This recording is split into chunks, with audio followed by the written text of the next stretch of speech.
सम्मानीय विधायकगण और समस्त मंत्रीगण वर्तमान गृह अध्यक्ष महोदय पदार्पण करछंती।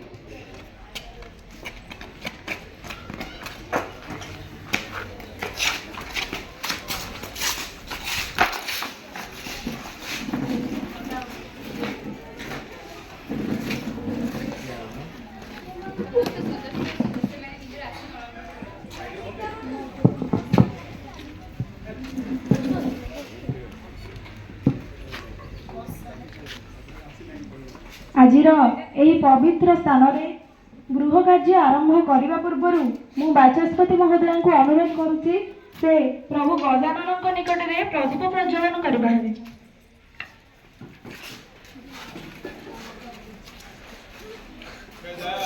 चप्पल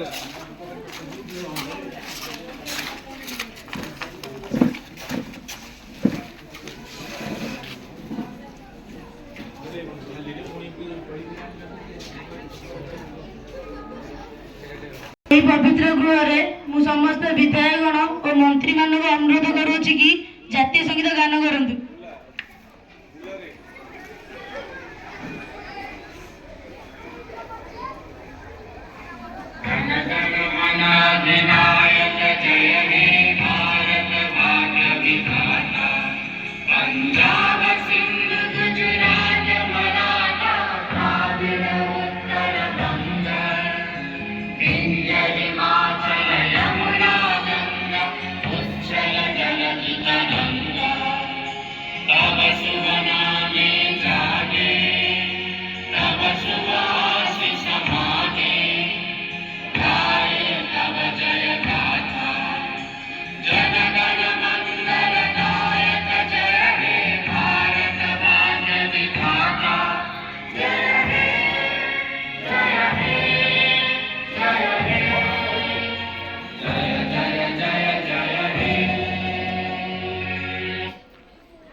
मंत्रीगण और विधायकगण को अनुरोध करुअछि कि जे समस्ते निज निजर आसन अलंकृत करंतु। निमंते गृह रे मु सदस्य और सदस्य मानकर सहयोग कामना करुअछि। आजिर एही शीतकालीन अधिवेशन आरंभ करबा पूर्व आमे समस्ते शपथ ग्रहण करिबा। आमे समस्ते संविधान सदस्यगण भगवान को साक्षी रखी शपथ नेउछु जे आमे समस्ते हमर दायित्व को सुचारू रूपे पालन करी एक दुर्नीति मुक्त और एक प्रगतिशील राष्ट्र रूपे गढ़ी तोलिबो। समस्त सदस्य और सदस्य माने निजर आसन अलंकृत करंतु। एही गृह रे जो उद्देश्य नहीं करे आमे समस्त एकत्रित होइछंती जो थारे कि संवाद विचार विमर्श एवं संहति माध्यम राष्ट्र निर्माण कार्य संपादित होइथाय। एही गृह रे आपण समस्त माननीय सदस्यगण राज्यर विभिन्न अंचल स्वर होई आसिछंती। आपण मानक दायित्व केवल वाद विवादर सीमित नुहे बरं जनसाधारण आकांक्षा और सेमानक सदस्य समाधान निमंते संविधान प्रदत्त नीति नियम प्रति ध्यान देवा मध्य आवश्यक अटे।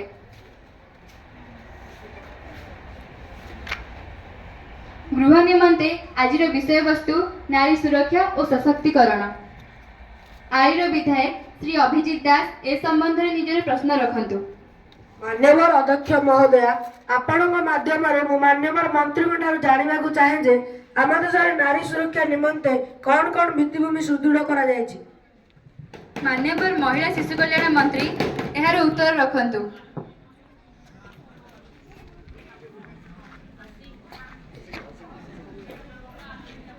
सम्मानीय अध्यक्ष महोदय नारी सुरक्षा पाई आम सरकार विभिन्न प्रकार भित्तिभूमि सुदृढ़ करिसंती।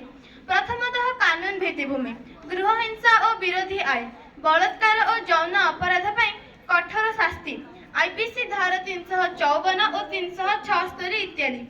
शिशु सुरक्षा पाई पोक्सो आईन कार्यस्थल रे महिला कर्मचारी यौन उत्पीड़न विरोधी आईन। द्वितीय सरकारी योजना और प्रकल्प माध्यम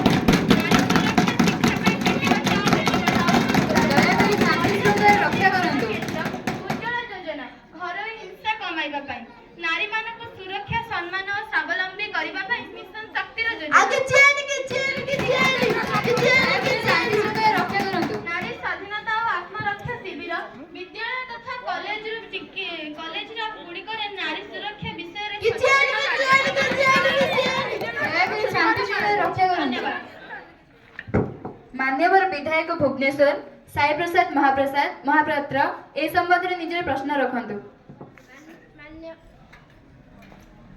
ମାନ୍ୟବର ଅଧ୍ୟକ୍ଷ ମହୋଦୟ, ଆପଣଙ୍କ ମାଧ୍ୟମରେ ମାନ୍ୟବର ମନ୍ତ୍ରୀଙ୍କ ଠାରୁ ଜାଣିବାକୁ ଯାଉଛି ଯେ ନାରୀ ସୁରକ୍ଷା ସଶକ୍ତିକରଣରୁ ଧ୍ୟାନରେ ରଖି ସରକାର କ୍ରୀଡ଼ା କ୍ଷେତ୍ରରେ କ'ଣ କ'ଣ ପ୍ରୋତ୍ସାହନ ବ୍ୟବସ୍ଥା ଗ୍ରହଣ କରିଛନ୍ତି।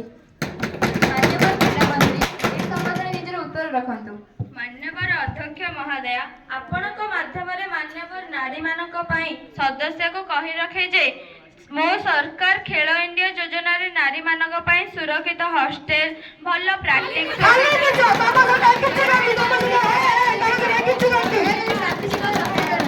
ବେଟି ବଚାଓ ବେଟି ପଢ଼ାଓ ଅଭିଯାନରେ କ୍ରୀଡ଼ା ପ୍ରୋତ୍ସାହନ, ସ୍କୁଲ ଓ ବ୍ଲକ ସ୍ତରରେ ମହିଳା କ୍ରୀଡ଼ା ପ୍ରତିଯୋଗିତା ବୃଦ୍ଧି,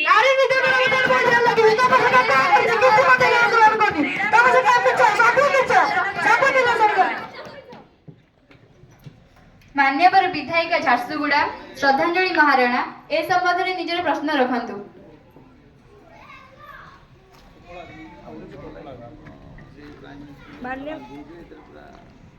ମାନ୍ୟବର ଅଧ୍ୟକ୍ଷ ମହୋଦୟ, ଆପଣଙ୍କ ମାଧ୍ୟମରେ ମୁଁ ମାନ୍ୟବର ମନ୍ତ୍ରୀଙ୍କ ଠାରୁ ଜାଣିବାକୁ ଚାହେଁ ଯେ ରାଜ୍ୟରେ ହୋଇଥିବା ନାରୀମାନଙ୍କ ପ୍ରତି ଅତ୍ୟାଚାରକୁ ବନ୍ଦ କରିବା ପାଇଁ ସରକାର କି ପଦକ୍ଷେପ ନେଇଛନ୍ତି।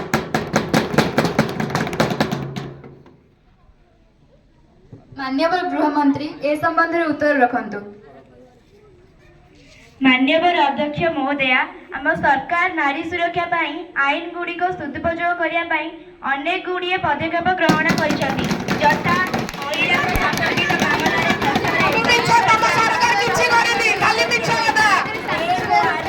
କେସ୍ ଗୁଡ଼ିକର ଶୀଘ୍ର ସମାଧାନ କରି ନ୍ୟାୟ ନିଷ୍ପତ୍ତି ନେବା ପାଇଁ ଫାଷ୍ଟ ଟ୍ରାକ୍ କୋର୍ଟ ସ୍ଥାପନ 1091 ଏବଂ ରାଷ୍ଟ୍ରୀୟ ଏବଂ ସାଇବର ଅପରାଧ ପାଇଁ ଅନଲାଇନ ଅଭିଯୋଗ ବ୍ୟବସ୍ଥା ଆଦି ଡିଜିଟାଲ ବ୍ୟବସ୍ଥାର ବ୍ୟବସ୍ଥା କରାଯାଇଛି।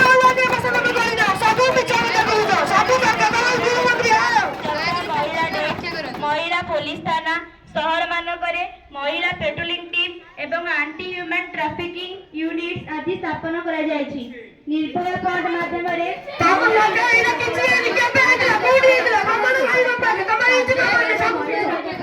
ଆଇସିସି ଇଣ୍ଟରନାଲ କମ୍ପ୍ଲେମେଣ୍ଟ କମିଟି ଆଦି ମଧ୍ୟ ଗଠନ କରାଯାଇଛି। ଧନ୍ୟବାଦ। ମାନ୍ୟବର ଭବାନୀପାଟଣା ବିଧାୟିକା ପ୍ରିୟାଂଶୀ ନାୟକ ଏ ସମ୍ବନ୍ଧରେ ନିଜର ପ୍ରଶ୍ନ ରଖନ୍ତୁ।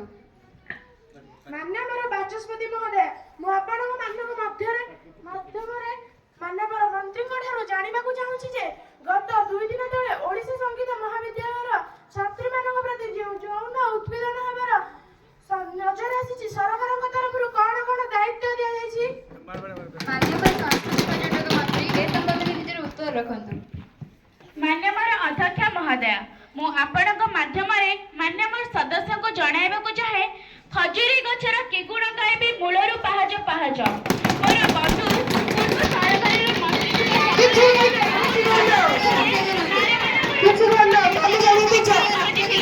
ମାତ୍ର ତାଙ୍କ ସରକାର କୌଣସି ଆଖି ଦୃଶ୍ୟ ପଦକ୍ଷେପ ନେଇନଥିଲେ।